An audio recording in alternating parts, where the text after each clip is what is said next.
Okay, hello everybody. We're on this booklet. These are today's questions.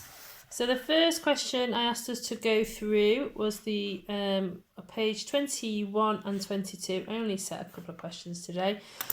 So let's go through them.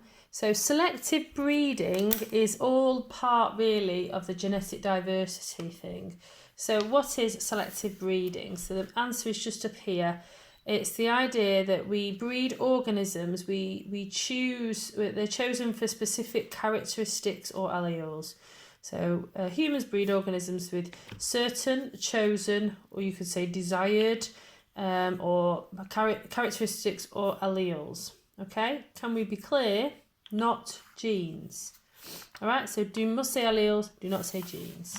Okay, next bit. Explain one problem that can be caused by selective breeding. Now this is an old spec, and so I've highlighted, to me mark point 1 is, it's not really, it's more explaining how we would do it. So you can include that. I probably wouldn't have expected you to have said that because I haven't really talked too much about it.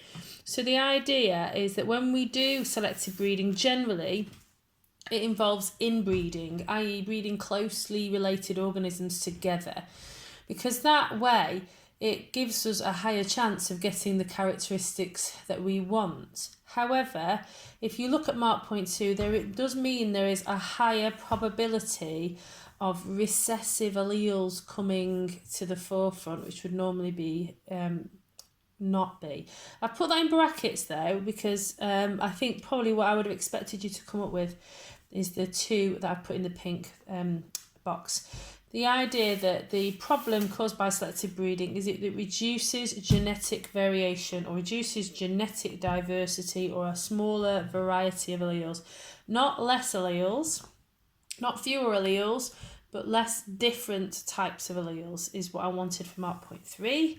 And therefore, it means they're all going to be susceptible to the same disease, or it reduces their ability to adapt to a changing environment, etc. So really, I would have expected mark points 3 and 4 from you. Okay, so it looks at this thing called heritability, a measure of how much of the variation in a population is due to genetic factors. If it's 0, there's no genetic influences. If it's 1, then it's completely genetic factors. And it looks at 2 features, 2 characteristics, tracking and searching in these 2 different types of hunting dog. And as you can see, it shows you the mean value plus the standard deviation. So this is another way in which it can show that piece of information. Right, let's have a look at the question. If a dog breeder wishes to use selective breeding for one of these features, which one should he choose? So we want to choose the one where it's got a high heritability value. And if you can have a look, the tracking for the large Munsterlander, what a dog that would be. The tracking gives a very high value. That means it's very much a genetic thing. So if you're going to do selective breeding, really, you want to pick a trait that is genetic, that we can control. Other things, if there's low genetic value involving in them, it means it's more environmental. So it's not something that we can necessarily control as easily. So the mark scheme wanted you to say, and select tracking in the large Munsterlander. It's got a high heritability value, mainly due to genetic factors. Last question, what do the standard deviations suggest about the differences in heritability values for searching between the 2 breeds of hunting dogs? So hopefully what you've seen in the graph and the table, is that the standard deviations overlap. They are sharing data. So that means the difference in the means is not significant. Remember, what we don't say, we do not say that it's not that the results are not significant. So I'm just going to put that underneath, not results. Remember this, because this is the bit where everybody falls down. Okay, it's the idea that the differences in the 2 means is not significant. Okay, let's go to the next question. So it was pages 20, no it wasn't. Pages 37 and 36, 37? Yes, 36, 37. So here we go. I'll just get the mark scheme out. Dun, dun, da, dun, da, da. So you can do these kinds of things. It does say in the spec that you have to think about possible ethical and economic arguments for maintaining diversity. So one ethical argument for maintaining biodiversity, if you can see on here, prevents extinction, loss of populations, reduction in populations, loss of habitats, save organisms for future generations. Neutral references to playing God or animal rights. So neutral means there is no mark for it. They're not saying it's not incorrect, they're just saying it's a GCSE-ish answer and we're not interested. Okay, so just one economic argument for maintaining biodiversity. So a lot of the plants that we use have got very, very important medical and pharmaceutical uses. Commercial products, tourism, agriculture, saving local forest communities. So those are your options. Okay, you then have a graph which looks at the percentage of bird species that become extinct on an island and the percentage of forest area remaining on each island. So hopefully you can see where there is more of a forest, higher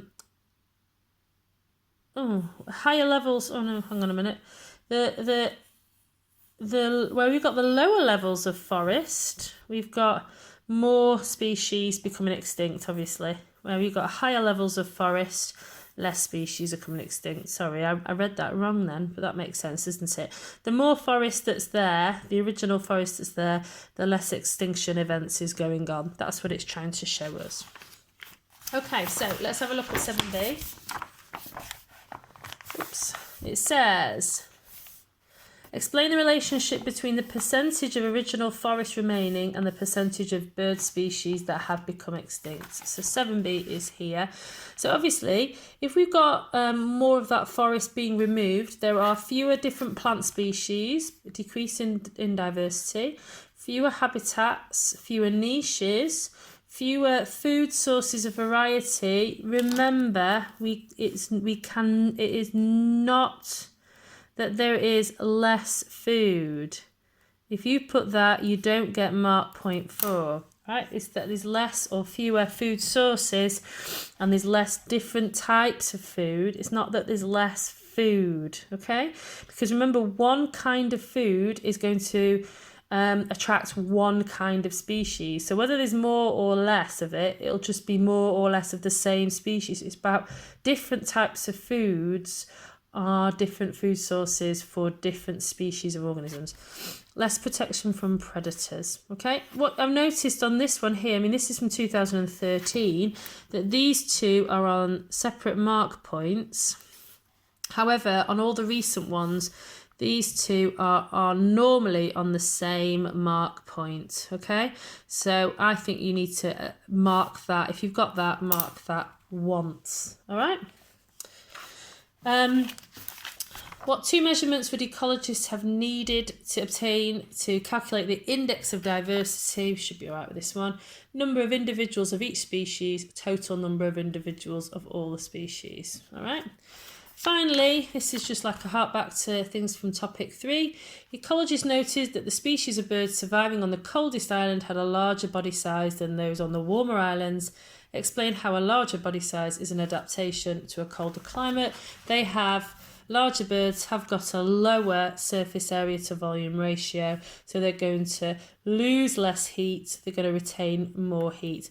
It's put lower in brackets. I'm going to change that. I think it should be lower surface area to volume ratio. Okay, we always need to be comparative in these questions. Like I said, this is from 2013. They were a bit nicer then. Now they're much meaner. Okay, thank you.